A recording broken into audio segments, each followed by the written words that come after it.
안녕하세요. 반갑습니다. 우리 이번 시간엔 1920년대 문학이고요. 소설 문학사에 대해서 보도록 합시다. 20년대 소설의 이제 특징하고요. 가장 대표적인 작가인 이제 김동인에 대해서 알아보도록 합시다. 김동인의 작품 중에서 특히나 이제 1920년대 우리가 단편 소설의 양식을 통해서 우리가 인물 성격의 창조를 드러내고 있는 것이 가장 중요한데요. 가장 중요한 이제 1920년대 단편 소설 양식의 정착을 설명을 하면서 보게 될 겁니다. 특히 이제 김동인의 작품 중에서 그런 단편 소설의 양식을 통해서 드러낸 인물 성격을 잘 드러낸 작품으로는 바로 배따라기와 감자가 있는데요. 감자까지 하니까 너무나 길어지는 거예요. 1시간이 넘어가더라고요. 그래서 배따라기에서 잘랐습니다. 다음 시간에는 감자를 같이 보도록 하고요. 이번 시간에는 1920년대 문학의 특히 이제 소설 문학의 특징과 김동인 배따라기까지 보도록 합시다. 수업으로 들어가 보도록 할까요? 자, 그러면 1920년대의 상황, 우리 교과서를 통해서 보도록 할까요? 1920년대에 들어서는요, 우리가 이제 1910년대와 20년대를 나누는 기준은 바로 이제 3.1운동이 됐었죠. 그래서 3.1운동을 기점으로 인해서 여러 가지 변화가 나타났어요. 그래서 3.1운동의 결과 이제 1920년대로 들어서게 됐고요. 우리가 뭐라 그랬어요? 앞에서 3.1운동의 결과 일본이 약간 풀어주게 됐죠. 그러면서 각종 문학 잡지가 발간이 되게 돼요. 그래서 문학 잡지가 다수 발간이 되게 되니까 그것을 통해서 문학 발전의 기반이 마련이 됐겠죠. 특히 이제 창조라든가 폐허라든가 백조라는 이름의 동인지가 간행이 되게 돼요. 3.1운동의 결과로 일본이 좀 풀어주니까 이제 여러 가지 이런 동인지들이 간행이 되고요. 이 동인지들을 통해서 작가층이 이제 확대가 되었고 여기에 이제 작품을 발표하면서 작가층이 확대가 됐겠죠. 그러면서 이 작가들이 이제 근대적인 의식을 바탕으로 한 작품들이 바로 이제 여기에 실리게 됩니다. 특히 우리가 이제 이번 시간에 소설 위주로 본다면 소설에서는 염상섭의 만세전이 대표적이다 이렇게만 나와 있죠. 자, 그러면 우리가 이제 개론서를 통해서 한번 정리를 하고 우리가 20년대 소설 문학에 대해서 같이 보도록 합시다. 자, 우리 권양미 선생님의 책을 함께 보도록 할까요? 이제 우리가 이제 아이고 연이죠. 그래서 우리가 1919년에 이제 뭐가 일어나요? 3.1 운동이 일어나게 되죠. 그래서 그 결과 이제 근대 소설이 여러 가지 양식을 이제 분화시키는 과정이 나타나게 돼요. 이제 그 중에서 1920년대 우리가 이제 주목해서 봐야 될 점은 이때 이제 단편 소설의 양식이 새롭게 등장해서 널리 확산되었다라는 겁니다. 그래서 단편 소설이 이제 꽃을 피운 게 바로 1920년대라고 생각을 하시면 될 것 같아요. 그래서 한국의 이제 근대적인 단편 소설의 양식은 바로 이제 3.1 운동을 전후한 시기에 정착돼서 이제 대중적으로 확산이 이루어지게 돼요. 이제 전통적으로 우리가 이제 한문으로 이루어진 뭐 열전이라든가 그리고 조선 후기에 보면 우리 박지원의 한문 소설인 뭐 양반전, 호지 같은 경우를 우리가 한문 단편 소설이라고 이제 나와 있는 것도 있는데요. 이제 그런 게 있긴 하지만 그래도 우리가 이제 우리 단편 소설의 양식이 좀 대중적으로 확산이 되었다라고 보는 시기는 바로 1920년대에 주목해서 보시면 될 것 같아요. 그래서 한국의 단편 소설의 양식은 특히 이제 김동인이라든가 전영택, 뭐 염상섭, 나도양, 현진건 등의 작가분들의 문단 활동과 함께 대중적으로 단편 소설의 양식이 정착이 되었습니다. 그래서 김동인 같은 경우는 이제 배따라기, 뭐 감자, 그리고 우리가 이제 전형택 같은 경우에는 이제 화수분이라든가, 그리고 이제 염상섭 같은 경우에는 표본실의 청개구리 뭐 이런 거, 그리고 이제 나도양 같은 경우에는 물레방아, 벙어리 삼용 뭐 이런 거, 그리고 현진건 같은 경우에는 빈처, 그리고 이제 가장 유명한 운수 좋은 날. 이 작품이 있죠. 이 작품들이 모두 이제 이 시기, 바로 1920년대를 전후해서 이 시기에 근대적인 단편 소설의 양식을 가지고 있는 작품들이라고 보시면 돼요. 그래서 1920년대는 바로 이제 단편 소설의 양식이 새롭게 등장해서 널리 확산된 것을 우리가 이제 가장 큰 특징으로 보시면 되겠죠. 그리고 이렇게 단편 소설의 양식이 이렇게 이 시기에 정착이 되고 확산이 되면서 소설 기법 측면에서 여러 가지 변화와 발전이 이루어졌다라는 거예요. 생각해 보시면 단편 소설은 어때요? 아주 긴 이야기가 아니죠. 아주 짧은 이야기잖아요. 그러니까 짧은 이야기라는 것은 이제 굉장히 어때요? 그 인생의 한 단면에 대해서 우리가 아주 그 세부적인 묘사, 치밀한 구성 이런 것들을 가지고 있어야겠죠. 왜냐면 구성이 굉장히 단일하잖아요. 그러다 보니까 우리가 근대적인 소설 기법이 여러 가지로 다양하게 발전이 됐죠. 특히 이제 인물의 성격을 어떻게 나타낼 것인가에 대해서 방법이 변화가 됐는데요. 우리 단편 소설 같은 경우에는 이제 장편과 다르게 좀 단일한 인물들을 중심으로 짤막하게 짧게 전개가 되는 게 단편 소설이죠.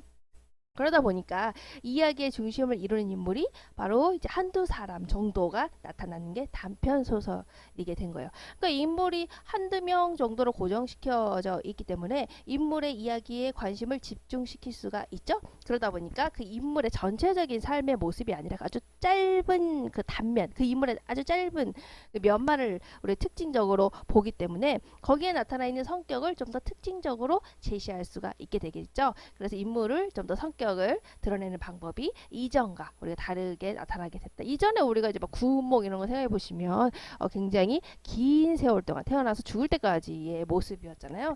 그래서 인물들의 그렇게 성격을 나타냈던 거하고 지금 이제 짧은 단편의 생각을 해보시면은 아주 짧은 그 인물의 모습을 아주 그 인물의 전체적인 모습도 아니고 인물의 그런 아주 단편적인 아주 짧은 특징적인 면을 아주 압축적으로 드러내야 되니까 성격을 나타내는 방법이 좀 달라졌겠구나라는 것을 알 수가 있겠죠. 그리고 우리가 이제 서술 시점에 대한 이제 그런 시점 선택이 가능해졌다라고 하는 것도 우리가 이제 가장 큰 특징이라고 볼 수가 있어요. 단편 소설은 어쨌든 간에 이제 하나의 중요한 사건이 중심이죠. 하나의 사건이 하나의 상황 속에서 단일하게 제시가 되기 때문에 이야기의 구성이 단순해요. 단순하다는 것은 인물을 중심으로 이루어지는 하나의 사건을 다루고 있다라는 것이죠. 그래서 단편 소설은 좀 단일하다, 인상이 단일하다라는 게 그 특징이라고 볼 수가 있고요.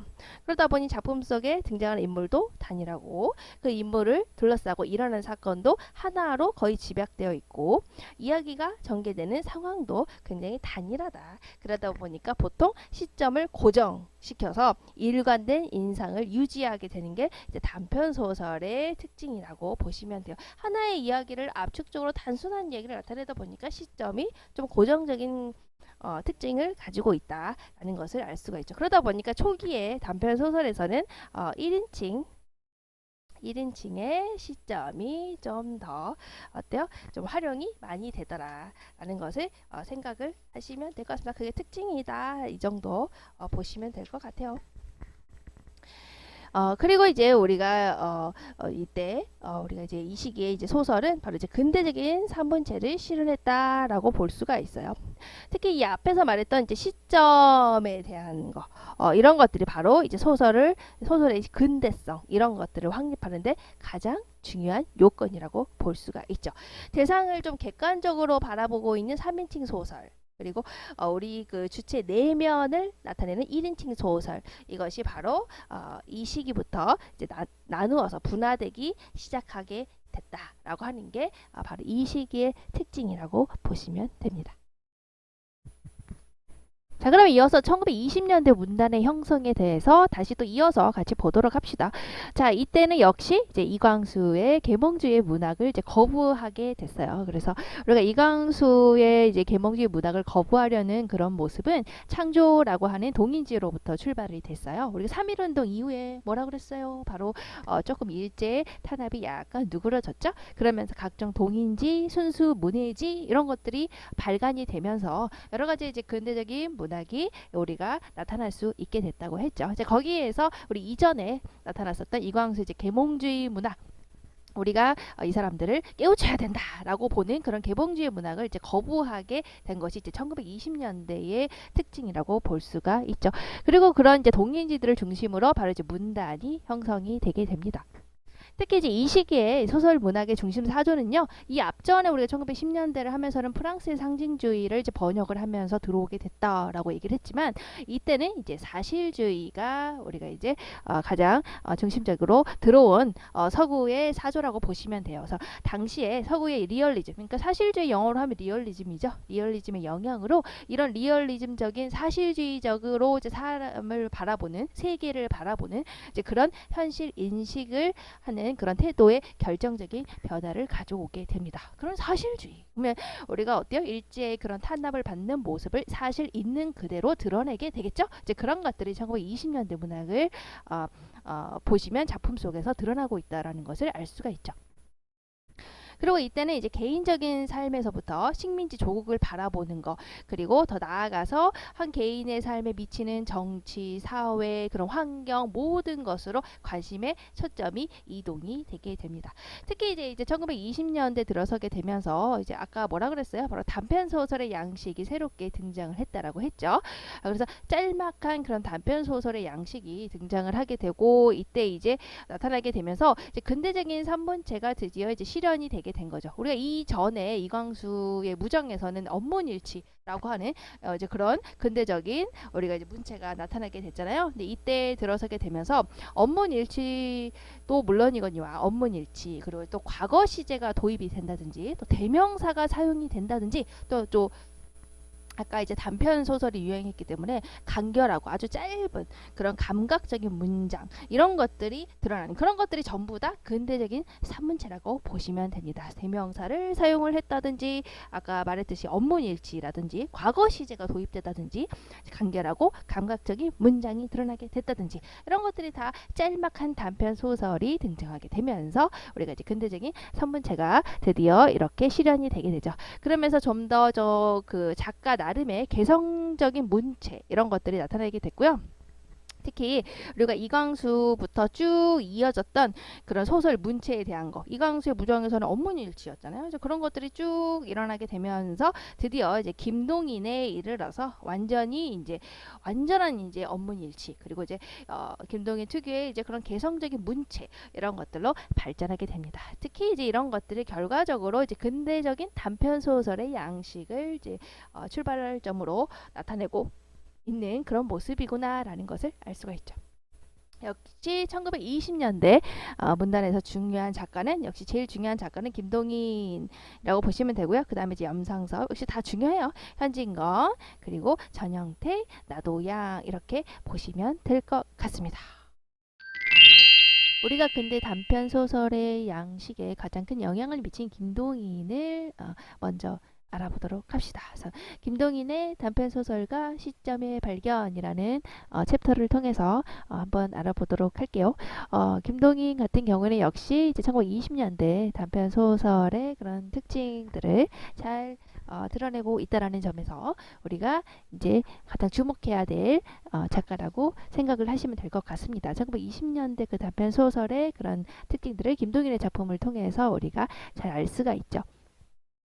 우리가 김동인이라는 작가를 먼저 한번 살펴보면요. 역시 이렇게 생기신 분이고 소설가이자 이제 친일 반민족 행위자 뭐 이렇게 나와 있죠. 그래서 여기 보시면 우리가 이제 특히 이제 유명한 작품들, 이제 배따라기라든가 이제 감자, 발가락이 닮았다 등 이 소개가 되어 있어요. 그래서 쭉 보시면 뭐 중요한 포인트 같은 경우에는, 이분 같은 경우에는 1919년 2월 일본 도쿄에서 한국 최초의 순문예 동인지인 창조를 자비로 간행을 하였다. 그래서 결국에 이 동인지 창조를 출간을 하면서 본격적인 문학 활동을 시작을 했어요. 그래서 이 동인지 창조를 통해서 이제 본인이 주장하는 문학의 예술적인 독자성, 그리고 순수한 미적 가치, 이런 것들을 이런 창조라는 동인지를 통해서 표현을 하고 있죠. 특히 이제 이후에 이제 작품 활동을 여러 가지를 하게 되는데요.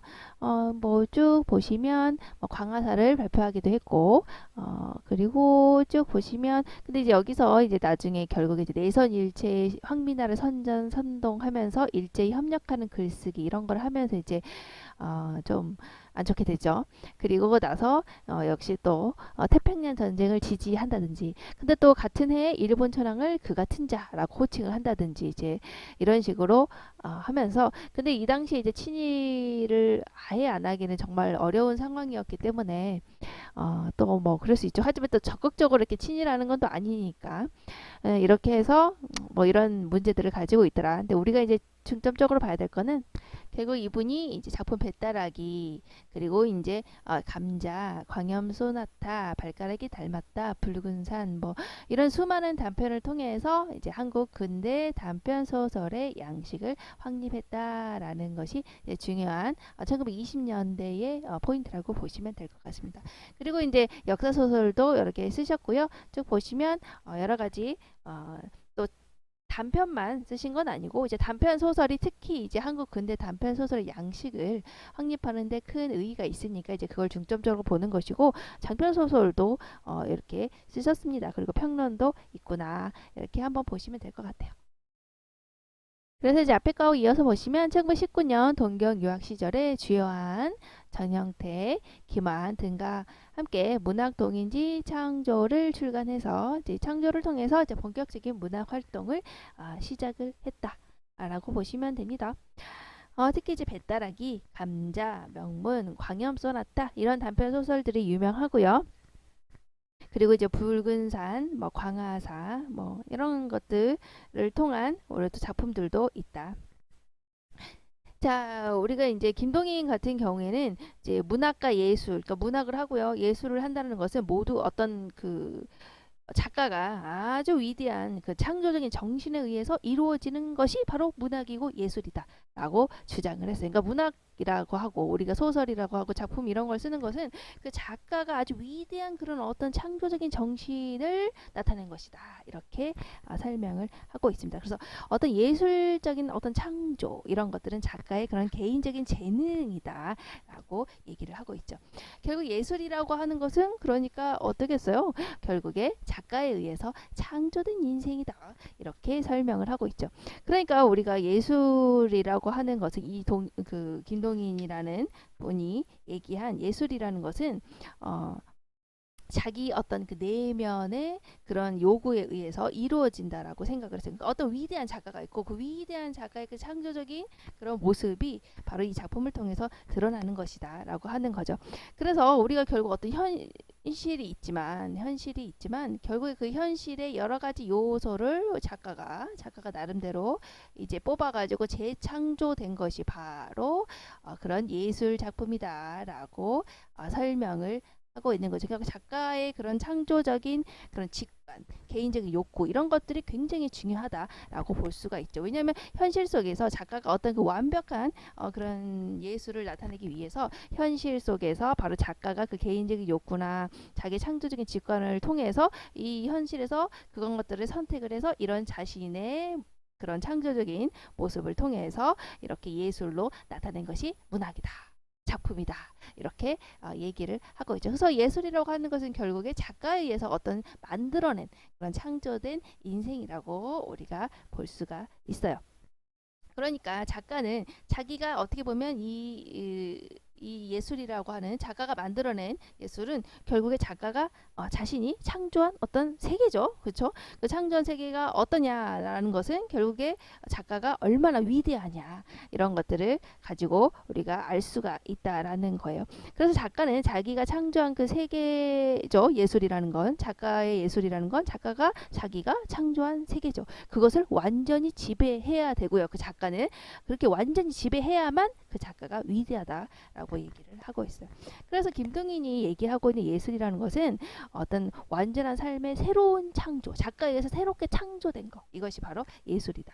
그러니까 현실의 어떤 상황, 뭐 일제라든가 뭐 그런 현실의 여러 가지 상황과 관계없이 어떻겠어요? 작가가 만들어낸 어떤 순수한 어떤 다른 그런 모습이죠. 창조된 세계죠. 그러니까 현실적인 그런 상황과 전혀 관련이 없이 독자적인 그만의 의미를 지닐 수 있는 것. 그것이 바로 이 김동인이 얘기하는 바로 예술이라고 생각을 하시면 돼요. 그러니까 결국에 이렇게 생각을 하고 있으니까 김동인이 쓰는 소설 창작에서도 바로 비슷한 방향으로 나타내고 있겠구나라는 것을 알 수가 있겠죠. 바로 이제 우리 그 김동인 작가는 그 인생의 어떤 핵심 문제를 바로 인간 존재의 본질이라고 생각을 했어요. 자기가 이제 제일 중요하다. 인생에서 가장 중요한 핵심은 인간 존재의 본질을 드러내는 것이다. 라고 생각을 했어요. 그러면 본인이 쓰는 소설 뭐예요? 예술이죠. 그 예술에 뭐가 들어가겠어요? 바로 인생 문제 핵심이 잘 들어가 있어야겠죠. 어떻게? 작가에 의해서 인생 문제 핵심을 바로 잘 드러내야 된다라고 생각을 하게 된 거예요.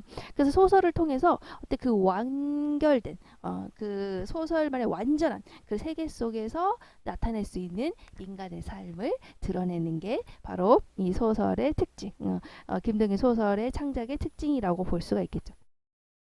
그래서 그렇게 하려면 어떻게 해야 되겠습니까? 바로 이 작가가 예술을 통해서 완전히 드러내야 한다. 자기만의 독자적인 세계. 그 독자적인 세계의 목표는 바로 인생 문제의 핵심을 드러내는 거야. 인생 문제의 핵심이라는 것은 인간 존재의 그 본질을 잘 드러내는 것이야.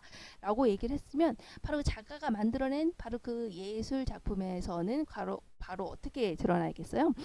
자기가 쓰고 있는 그 소설 속에서는 당대 그 어떤 삶의 현실, 일제라고 하는 삶의 현실 이런 것과 전혀 관련이 없이 완전히 허구의 그런 서사 공간 위에서 순수한 예술적인 가치만을 긍정하고 다른 가치는 거부하면서 그 소설 안에서는 그 작가 자신이 완전히 지배할 수 있고 자유자재로 인형을 놀리듯이 조정할 수 있는 그런 인생을 만들어내는 것. 그것이 바로 김동인의 단편 소설에 나타난 특징이라고 볼 수가 있죠. 그래서 우리가 이것을 이제 어때요? 그래서 작가라고 하는 것은 이렇게 작품 속에서 이 작가가 있고요. 이렇게 말고 이렇게 해볼까요? 지워버리고 이렇게 하는 게 더 낫겠네요. 자, 작가가 있고요. 이 작품 속에 있는 인물이 있겠죠. 이 인물을 작가가 이렇게 이 마치 인형을 조종하듯이 완전히 지배할 수 있고 내가 조종할 수 있는 그런 인생을 이 작품 안에서 만들어내는 것이 바로 그 소설의 목표라는 거죠. 그렇게 해야만 작가가 자신이 창조한 세계로서의 예술을 완전히 지배할 수 있고 그래야 작가가 위대한 것이다 라고 이제 생각을 했기 때문이죠. 그래서 이것을 우리가 이제 인형 조정술이라고 하는 용어로 설명을 하는데요. 여기 나와 있죠. 인형 조정술은 김동인이 말한 일종의 창작 방법론이다. 그래서 어떤 작품 속에 있는 그런 인물을 자기가 자유자재로 조정을 할 수 있어야 되고 지배할 수 있어야 된다는 거예요. 왜냐하면 나는 이 세계를 창조했기 때문에 그리고 이 세계에서 내가 드러내고 싶은 게 뭐야? 참다운 인생, 인간 존재의 본질을 내가 잘 드러내는 거야. 잘 드러내려면 내가 이 작품 속에서 이 허구의 공간 속에서 허구의 소설 속에서 내가 이 등장인물을 인형처럼 조정할 수 있어야 완전히 통제할 수 있어야만 가능한 것이겠죠. 그래서 보시면 위대한 예술가는 자신이 창조한 세계를 인형을 놀리듯 자유자재로 조정할 수 있어야 한다라는 것에서 유래된 개념이다. 즉 예술가는 마치 신이 세계를 창조한 것처럼 작품을 창조하고 그렇게 창조한 세계를 마음대로 지배할 수 있어야 한다라는 것이죠. 그래서 이렇게 해야만 이제 본인이 원하는 대로 그 세계에서 드러내고 싶은 그 인간 존재의 본질이라는 것을 잘 드러낼 수 있기 때문이죠. 그래서 김동인의 단편 소설을 보게 되면은 바로 어때요? 줄거리하고 인물 같은 게 이제 당대 현실과는 전혀 다른 어떤 허구적인 그런 세계 속에서 살고 있다는 것을 알 수가 있죠. 그래서 이 공간은 그러니까 이 만들어낸 공간이잖아요. 그 김동인이 만들어낸 그런 공간은 바로 어때요? 작가에 의해서 창조된 가공의 세계. 라는 거. 그리고 작가에 의해서 창조된 그런 가공의 세계 속에서 김동인이 드러내고 싶은 게 뭐라고 그랬어요? 인간 존재의 본질이라면서요. 인간 존재의 본질, 즉 인생 문제라고 하는 것도 결국에 어때요? 거기에 드러나 있는 김동인의 소설이 아주 이제 허구적인 공간, 만들어낸 공간 속에서 나타나고 있는 인생 문제라는 것은 결국에 이제 밖에 있는 역사적인 어떤 현실, 사회적 상황에 좌우되지 않는 바로 이 작품 속에서만 홀로 존재하는 것이라는 것, 독자적으로만 존재하는 것이라는 것을 우리가 알 수가 있죠. 그리고 이 본질적인 인간을 바로 이 허구적인 공간 속에 존재하는 인물들을 통해서 드러내고 있는 인간 존재의 본질, 그 인간의 본질적인 모습을 통해서 결국에 불변의 절대로 변하지 않는 예술적인 가치를 추구하고자 했구나라는 것을 알 수가 있습니다. 그러면 절대로 변하지 않는 예술적인 가치, 이 공간 속에서 살고 있는, 이 공간 속에서 인형을 놀리듯이 조정할 수 있는 그런 인간들, 그런 모습을 통해서 드러내고 있잖아요. 그렇게 잘 짜여진 것에서 드러내려면 어때요? 작품 내적 구조가 굉장히 완결성이 있어야 되겠구나라는 것도 우리가 알 수가 있겠죠. 그리고 그렇게 완결된 그런 공간에서 자신이 만들어낸 허구적인 공간에서 그렇게 인간 존재의 본질을 창조된 인생을 그렇게 내가 완전히 지배하는 모습에서 잘 드러내려면 어떻겠어요? 긴 호흡의 소설보다는 아무래도 이제 좀 짧은 단편 소설이 더욱더 잘 드러낼 수가 있겠죠. 그러다 보니 삶의 어떤 이제 긴 호흡이라기보다는 삶의 짧은 모습, 삶의 단면과 그리고 이제 우리가 짧아야 소설이 짧아야 소설을 좀 더 완결성 있게 할 수가 있잖아요. 그래서 완결된 의미 추구를 잘 드러낼 수 있는 어때요? 단편 소설의 양식에 집착하게 된 것이죠. 그래서 우리가 이제 김동인 하면 1920년대 바로 단편 소설의 그런 양식적인 특징들을 잘 보여주고 있다라고 설명할 수 있습니다. 김동인의 작품 세계를 보면요. 1910년대 그리고 이광수, 춘원유의 계몽주의 문학을 전면적으로 거부를 하고 있어요. 여기 보시면 이제 춘원연구라고 해서 김동인이 바로 이제 평론을 쓴 것이 있거든요. 그래서 이광수의 소설 전반에 걸쳐서 이렇게 자신의 이제 비평을 나타냈는데요. 이걸 보면 이제 이광수 문학에 대해서 이제 김동인이 이제 어떤 생각을 가지고 있는지를 우리가 알 수가 있죠. 그래서 보시면 뭐 무정 개척자는 소설을 설교 기관으로 삼았고, 그러니까 소설을 통해서 막 뭔가 설교하려고 한다, 가르치려고 하더라. 그렇죠? 계명주의적 그런 문학이 있다. 이제 그런 점이 별로다. 그리고 공상이 젖은 비현실적인 인물을 그리고 있다. 그래서 감동도 정열도 없는 작품이 돼버렸다라고 이제 아주 이렇게 비판을 하고 있죠. 그리고 단편 뭐 이런 작품에서는 또 사건의 흥미에만 치중을 했고 장편 소설적인 수법을 썼기에 또 실패했다. 또 장편 소설인 이런 소설들은 소설이 아니라 그냥 물어다 이런 식으로 쭉 보시면 거의 이제 비판을 하고 있다라는 것을 알 수가 있어요. 그래서 여기에서 이제 우리가 이제 출원 연구에서 알 수 있는 것은 그런 이광수의 소설에 대한 김동인의 이제 부정적인 시각을 우리가 잘 알 수 있는 비평문이죠. 그래서 이제 이인직에서 이광수로 또 이광수에서 이제 이렇게 계몽기의 문학이 왔는데 그 플롯이 옛날에 흔적이 남아 있더라. 문장도 옛날에 흔적이 남아 있다. 그래서 내가 이렇게 한 것은 창조에서 비로소 그런 옛날에 그런 문장의 모습들이 사라졌다. 그래서 창조는 이제 본인이 창간한 거죠. 그래서 거기 사라졌다라고 얘기를 하고 있어요. 그래서 결과적으로 이제 이렇게 보게 되면은 이제 김동인은 바로 이제 이광수의 문학관을 우리가 거부하고 있구나. 라고 하는 것을 우리가 알 수가 있죠.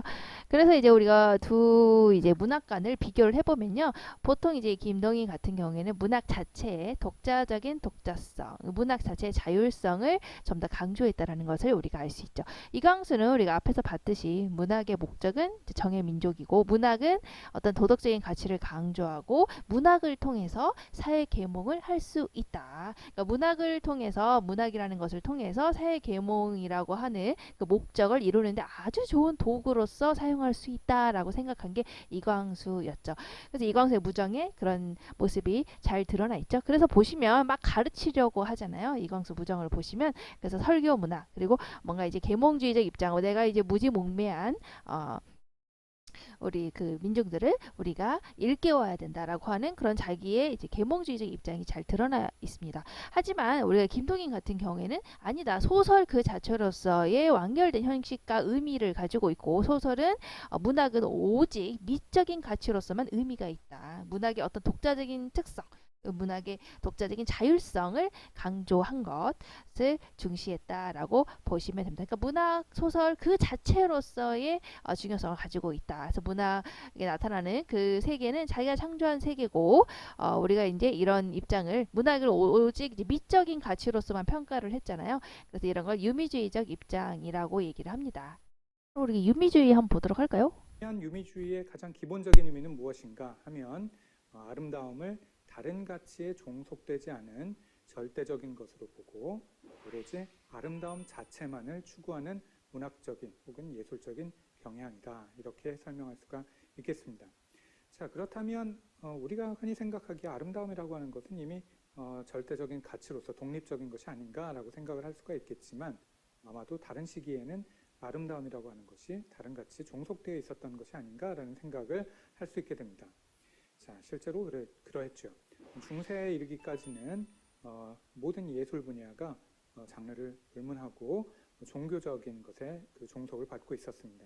그래서 기독교적인 사상이나 기독교적인 종교적인 내용을 담고 있는 것이 예술이었고, 그러다 보니까 예술의 아름다움이라고 하는 것은 절대적인 가치라기보다는 종교에 종속되어 있는 가치라고 할 수가 있겠습니다.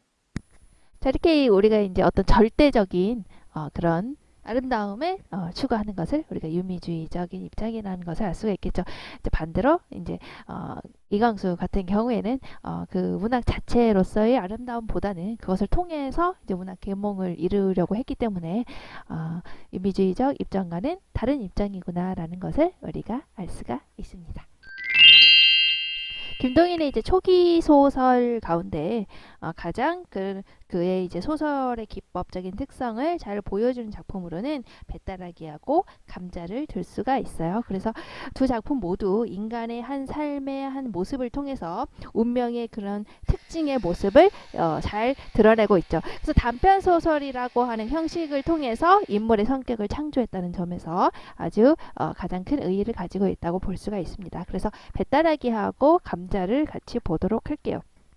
배따라기 같은 경우에는 창조 1921년 여기에 이제 동인지에 실려 있고요. 배따라기라고 하는 것은 배 떠나기라고 해가지고요. 뱃사람들의 애환을 그린 노래라고 보시면 돼요. 뱃사람들이 이제 배 떠나고 들고 하면서 자신들의 그런 애환을 노래한 것을 우리가 이제 배따라기라고 합니다. 그래서 등장인물은 단편이기 때문에 굉장히 단순해요.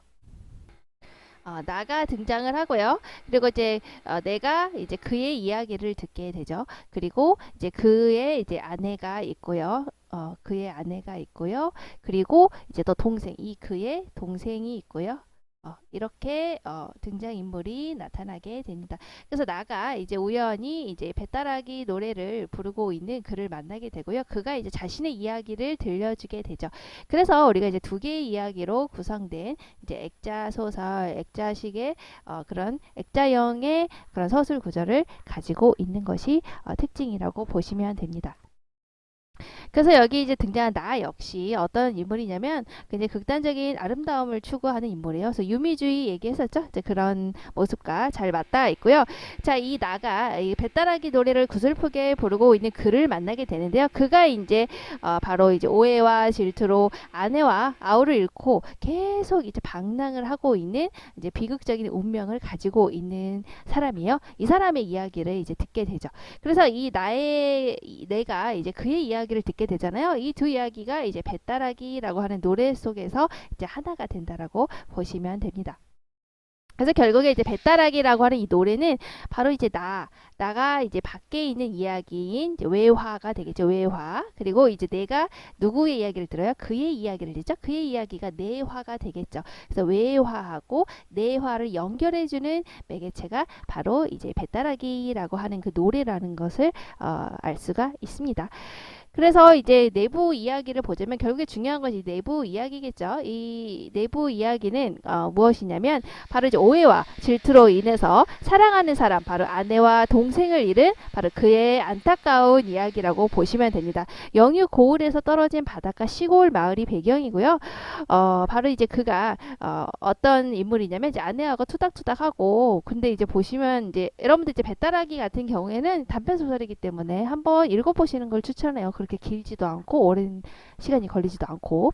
그래서 보시면 이제 내가 이제 아내에 대해서 약간 좀 열등감을 가지고 있었죠. 아내는 좀 예쁘고 좀 사람들하고 살갑게 잘 지내고 그러기 때문에 내심 약간 질투를 하고 있었답니다. 근데 특히 누구랑 질투를 했냐면 바로 이제 잘생긴 동생은 왠지 이렇게 햇빛을 많이 받고 이래도 외모가 멀쑥하고 자기보다 잘생기고 키도 크고 막 이런 동생을 내심 질투하고 있었던 거죠. 바로 이 동생과 아내의 관계를 바로 이제 의심하게 되면서 나타나는 그런 이제 사건들이 바로 이 내화의 이야기라고 보시면 됩니다. 그 사건이 이제 세 가지의 사건이 있는데 의심하게 되는 첫 번째는 이제 그의 아내가 바로 이제 그 아우에게 남겨진 음식을 줬다라는 거예요. 그러니까 그 남겨진 음식은 바로 이제 그가 자기가 먹으려고 아껴두는 음식이었는데 아내가 그 음식을 동생이 찾아오니까 줬더라. 그래서 거기에서 질투를 느끼다. 아내가 동생을 좋아하는 게 아닌가? 이런 거. 또 이제 이 동생이 다른 이제 고을에 첩을 얻었는데요. 그걸 가지고 아내가 질투를 하는 것 같이 보이는 거예요. 그래서 그걸 가지고 또 역시 그가 아내를 의심한다. 이제 결과적으로 이제 결정적인 사건은 이제 아내하고 동생이 둘이 있는데 이제 그가 어느 날 찾아가게 되는데요. 둘이 있는 공간에 들어가 보니까 아내의 옷이 막 풀어져 있고 이제 막 머리가 막 이렇게 흐트러져 있고 막 그러더라는 거예요. 그래서 어떻게 된 거지? 그래서 의심을 할 수밖에 없는 그런 그런 상황이었죠. 둘이 무슨 썸씽이 있는 게 아닌가 이런. 근데 사실은 이제 쥐가 갑자기 나타나서 그러니까 아내하고 동생이 서로 이제 동생이 찾아왔는데 아내가 이제 뭐 뭔가 먹을 거를 줬겠죠. 근데 갑자기 쥐가 나타났겠죠. 그래가지고 그 쥐 때문에 이제 정신없이 뛰다 보니까 머리도 흐트러지고 옷도 풀어지고 막 이랬는데 이제 그때 그리고 나서 쥐가 슉 들어갔을 때 어딨지 이놈의 쥐 하는 그 순간에 이제 그가 들어와서 이 모습을 보니 오해할 수밖에 없었겠죠. 그래서 그 일로 아내와 다투게 되고 아내는 그 일로 나가게 됩니다. 집을 나가서 안 들어와요. 그래서 그가 뭐 며칠 지나면 들어오겠지라고 생각을 했지만 나중에 아내는 결국에 저기 바닷가에서 죽은 시체로 나타나게 되고요. 또 그 소식을 들은 동생은 이제 모든 것을 버리고 이제 유랑하는 삶을 선택을 하게 되죠. 그래서 여기저기 이제 떠도는 동생을 찾으러 바로 이제 그가 같이 유랑을 하고 있는 그런 이제 안타까운 이야기.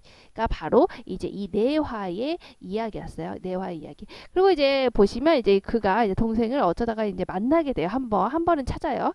찾으면서 어떻게 된 것이냐 나에게 와라 다시 돌아와라 했을 때 형 그것은 다 운명입니다 이런 식으로 얘기를 하거든요. 그래서 그런 걸 보시면 이제 그런 내화의 그런 안타까운 이야기 같은 경우는 이제 운명주의적인 속성을 지니고 있는 그런 특징을 보이고 있더라 이렇게 볼 수가 있습니다.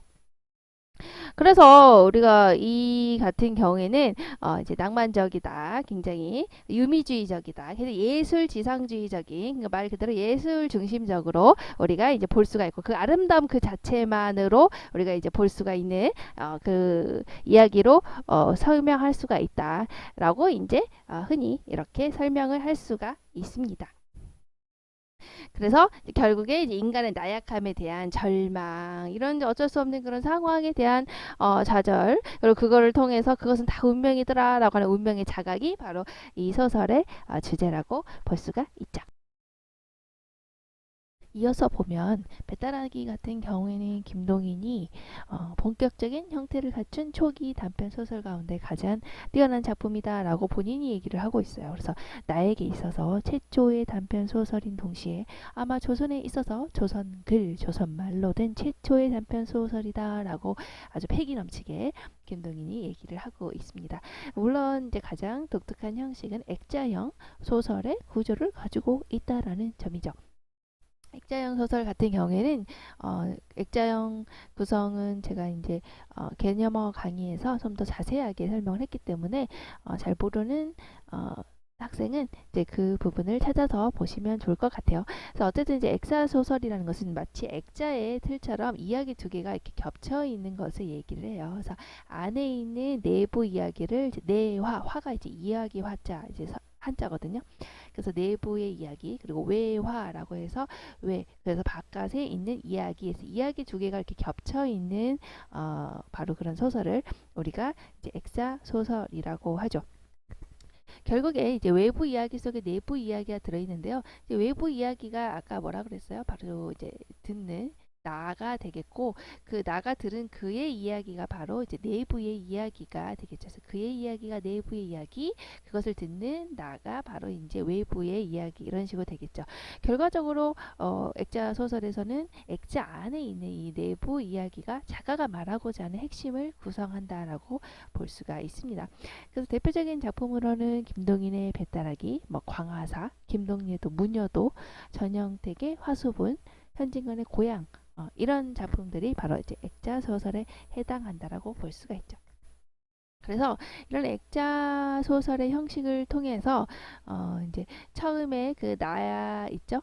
이 이야기를 듣는 나의 나와 그리고 이제 배따라기 노래가 바로 연결이 돼가지고 이 아주 비극적인 운명을 가졌던 바로 그의 이야기가 서로 이제 연결된다라고 볼 수가 있습니다. 그래서 나에게 있어서는 이 이야기를 이제 듣는 거잖아 그에게서. 그래서 나에게 있어서 이 배따라기를 통해서 나타난 비극적인 삶은 전체적인 삶의 비극적인 모습이 아니라 아주 단편적인 삶의 나에게 있어서 아주 단편적인 삶의 한 단면이다라는 것을 알 수가 있죠. 그래서 작가는 이 배따라기를 통해서 이 작품을 통해서 비극적인 삶의 한 모습을 보여준 거예요. 우리 단편 소설 그 아까 얘기했었죠. 삶의 이런 비극적인 한 모습을 보여줌으로써 인생의 문제를 나타내려고 했던 것이죠.